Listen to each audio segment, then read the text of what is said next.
Hi friends, welcome to Achuuzkitchen. ഇന്നത്തെ നമ്മുടെ recipe നല്ല നാടൻ രീതിയിലുള്ള ഒരു ബീഫ് കറിയാണ്. അപ്പോൾ നമുക്ക് വീഡിയോയിലേക്ക് പോകുന്നതിന് മുന്നേ എൻ്റെ ചാനൽ ഇതുവരെ സബ്സ്ക്രൈബ് ചെയ്യാത്തവരുണ്ടെങ്കിൽ ഒന്ന് സബ്സ്ക്രൈബ് ചെയ്യാൻ മറക്കരുത്. അപ്പോൾ നമുക്ക് ബീഫ് കറി എങ്ങനെ ഉണ്ടാക്കാമെന്ന് നോക്കാം. നമുക്ക് ഒരു പാത്രത്തിലേക്ക് കുറച്ച് വെളിച്ചെണ്ണ ഒഴിച്ചു കൊടുക്കാം. ഇതിലേക്ക് ഒരു സബോള അരിഞ്ഞെടുത്തത് ചേർത്ത് കൊടുക്കാം.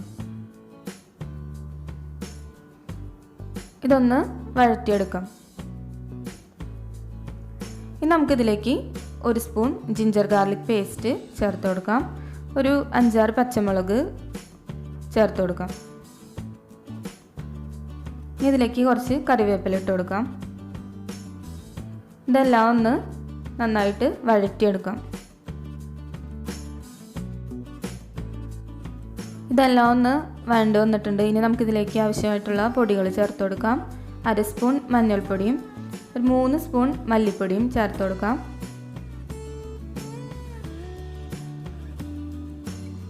ഇനി ഇതിലേക്ക് നമുക്ക് ഒരു 2 സ്പൂൺ മുളക് പൊടി ചേർത്ത് കൊടുക്കാം.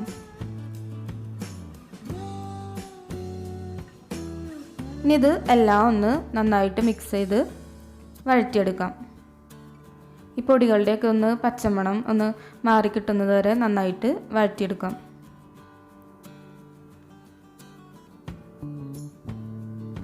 ഇനി നമുക്കിതിലേക്ക് 2 സ്പൂൺ ഗരം മസാല ചേർത്ത് നന്നായിട്ടൊന്ന് വഴറ്റിയെടുക്കാം.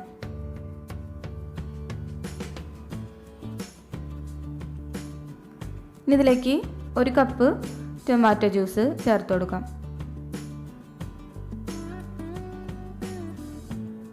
ഇനി ഇത് എല്ലാം ഒന്ന് നന്നായിട്ട് മിക്സ് ചെയ്തെടുക്കാം. ഇത് നന്നായിട്ടൊന്ന് ഇളക്കി കൊടുക്കാം. ഇനി ഇതിലേക്ക് 1 കപ്പ് വെള്ളം ഒഴിച്ചു കൊടുക്കാം. ഇതിലേക്ക് ആവശ്യമായിട്ടുള്ള ഉപ്പും കൂടി ചേർത്ത് നന്നായിട്ടൊന്ന് ഇളക്കി ഒന്ന് തിളപ്പിച്ചെടുക്കാം.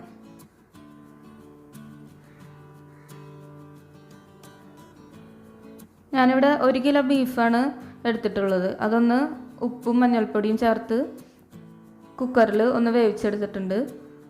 അത് നമുക്ക് ഇതിലേക്ക് ചേർത്ത് കൊടുക്കാം.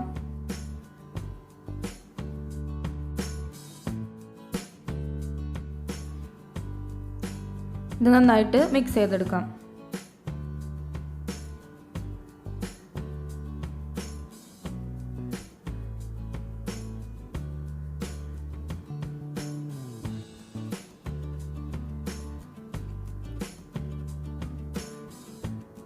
ഇനി ഇതിലേക്ക് നമുക്ക് കുറച്ച് കറിവേപ്പില കൂടി ചേർത്ത് കൊടുക്കാം.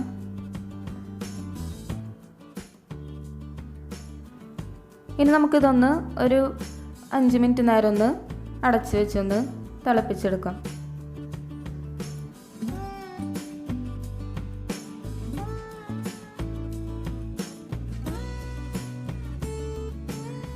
ഇപ്പോൾ ഗ്രേവിയൊക്കെ നന്നായിട്ട് കുറുകി വന്നിട്ടുണ്ട്. ബീഫൊക്കെ നന്നായിട്ട് വെന്ത് കറി നല്ല സെറ്റായിട്ട് വന്നിട്ടുണ്ട്.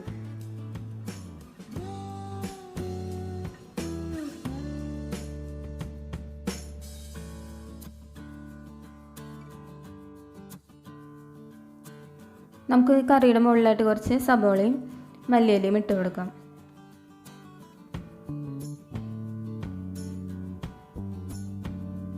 അപ്പോൾ നമ്മുടെ നല്ല ടേസ്റ്റി ആയിട്ടുള്ള നാടൻ ബീഫ് കറി ഇവിടെ റെഡി ആയിട്ടുണ്ട്. ഇത് നമുക്കൊരു പ്ലേറ്റിലേക്ക് മാറ്റാം. അപ്പോൾ നിങ്ങളെല്ലാവരും ഇതൊന്ന് ട്രൈ ചെയ്ത് നോക്കുക. ട്രൈ ചെയ്ത് നോക്കിയിട്ട് അഭിപ്രായങ്ങൾ കമൻ്റായിട്ട് അറിയിക്കാൻ മറക്കരുത്. ഒപ്പം തന്നെ വീഡിയോ ഇഷ്ടമായിട്ടുണ്ടെങ്കിൽ ലൈക്ക് ചെയ്യാനും ഷെയർ ചെയ്യാനും മറക്കരുത്. അപ്പോൾ നമുക്ക് അടുത്ത നല്ലൊരു വീഡിയോയുമായിട്ട് വീണ്ടും കാണാം.